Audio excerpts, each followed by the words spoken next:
आता ना हल्ली एक नवी ट्रेंड निघालाय. कोणालाही भेटवस्तू देताना रोप दिली जातात. अर्थात प्लांट्स दिले जातात. पण तुम्ही जर वास्तुशास्त्रानुसार प्लांट्स भेट दिले तर समोरच्याचा सुद्धा फायदा होणार आहे. मग वास्तुशास्त्रानुसार कोणत्या प्रसंगासाठी कोणतं प्लांट द्यायला हवं?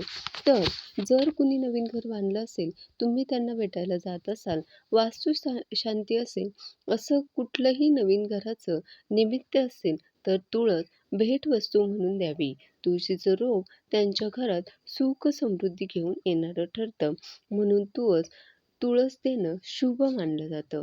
आता एखादं नवविवाहित जोडपं आहे, त्यांना तुम्ही भेटायला जाताय किंवा लग्नात भेटवस्तू द्यायची आहे, तर तर पीस लिली किंवा मनी प्लांट या दोन्ही रोपांपैकी कुठलंही एक रोप तुम्ही भेटवस्तू म्हणून देऊ शकता. एखाद्याच्या करिअरची नवीन सुरुवात होते, त्याला नोकरी लागली आहे किंवा नवीन व्यवसाय त्याने सुरू केलाय, तर लकी बांबू अर्थात बांबू प्लांट तुम्ही भेटवस्तू देऊ शकता.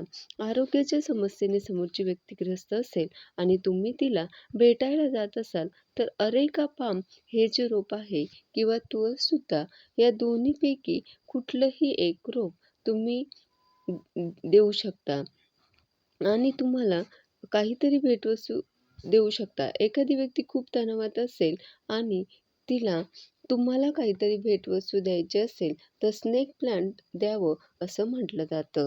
बाकी फुलझाडं तर आहेतच.